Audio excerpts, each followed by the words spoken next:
Konnichiwa! Welcome back to the Retro Gamer Boy channel. In today's show, we're going to be checking out my retro gaming quest to collect every single Mega Drive game released in the UK. Let's get into this. Game on!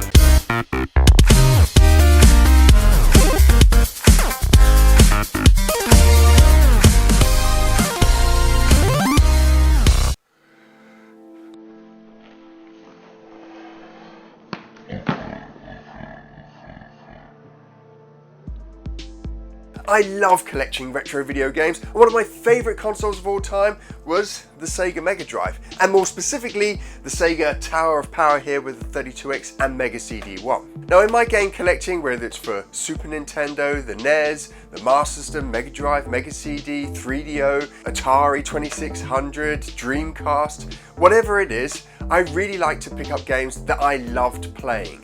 Games that bring back a nostalgic feel, or that I always wanted, something I couldn't afford when it originally came out.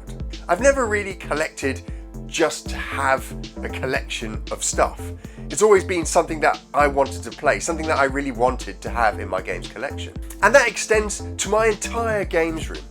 This games room has been built around the nostalgia I have around retro video games and about the things that I saw as a kid that I really wanted as I grew up. I even have a wall that's covered in multiple LCD screens in different sizes, and that's because when I was a kid I saw an advert, perhaps a Sega advert I think, where they just had all these CRTVs on a wall with gamers playing on them. And I really wanted to kind of recreate that in my games room here.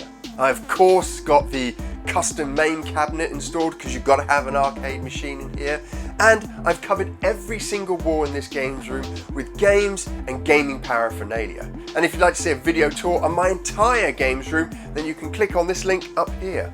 Now back to games that I only really enjoy, all those games that I missed out on when they first came out. Now about 2, maybe 3 months ago, I made a video about EA's best games, or maybe it was EA games that you don't know about. Anyway, I spent a load of time researching games that were perhaps obscure that came out from EA for the Sega Mega Drive. And what I found is that the EA collection on the Sega Mega Drive is almost a quarter of the entire gaming collection on the Sega Mega Drive. And then when I looked at my EA collection, I pretty much had maybe a third of the EA collection.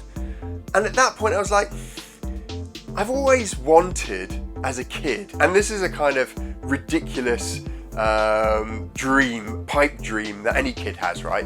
To have an entire collection or a huge collection of Sega Mega Drive games or SNES games, you know, just something where you're just surrounded by games. And although I do have a games room where I am surrounded by games, I felt like I really wanted to go after the Sega Mega Drive collection. And so I decided to collect every single Sega Mega Drive game released in the UK, starting with the entire EA collection, which would give me almost 1/4 of the entire collection. Now collecting EA games on the Sega Mega Drive is both a blessing and a curse. You have these fantastic original titles that came out on the system, some of them absolutely groundbreaking, including Naughty Dog's first ever console game. The curse though is all of the sporting games that EA brought out over the time. Now don't get me wrong, I don't mind playing FIFA like once a year, or NHL, which is brilliant, NBA, which is a pretty decent basketball game, but when you've got so many sporting games to collect for the system,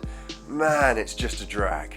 And so for the rest of the show, I'm going to go through and update you on all of my latest games that I picked up. They're all from EA, some of them are sports games, but some of them are some fantastic classic EA gaming titles on the Sega Mega Drive.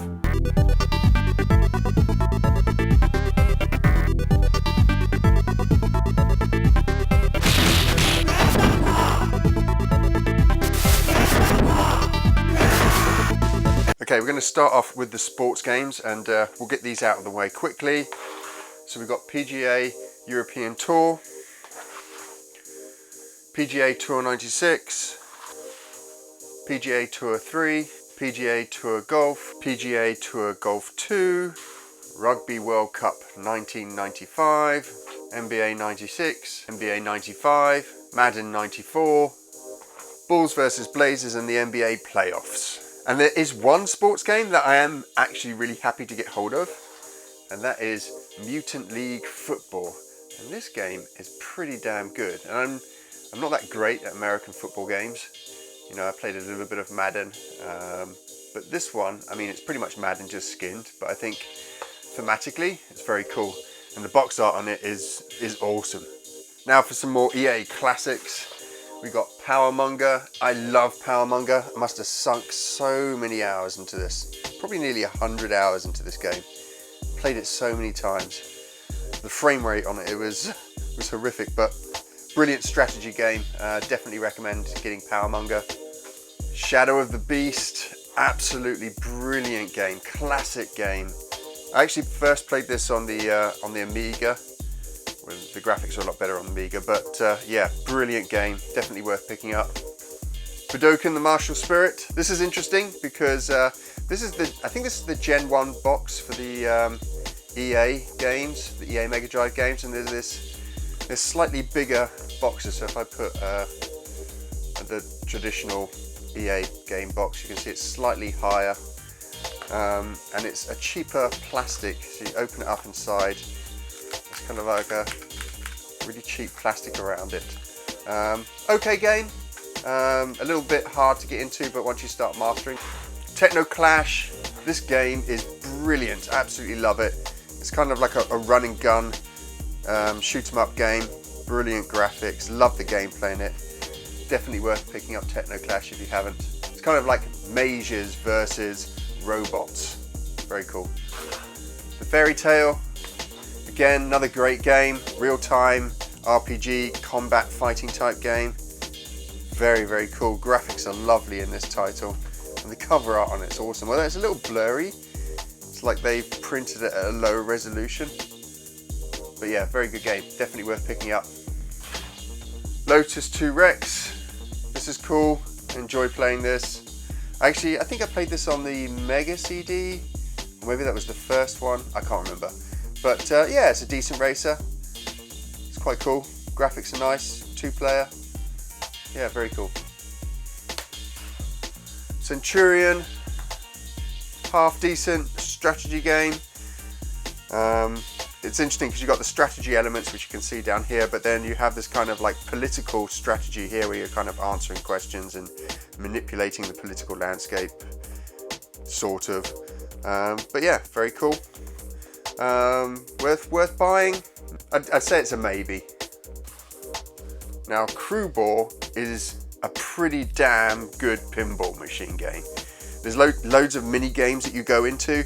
So if you break into the top section of the board here, you have like a mini game. You go to a separate game. You kind of like fight a boss. But the board changes as you play through the game. Very, very cool. I actually really enjoyed Crew Ball. I didn't expect to. I kind of popped it on and played it, and then before I knew it, I was maybe 4 hours into it. A lot of fun, really good fun. And last up, we've got Virtual Pinball. It's an okay game. You get to build your own pinball machine. Nowhere near as good as the Crew Ball game we just looked at, but it's okay. Is it worth picking up? Probably not. I'd go for Crew Ball.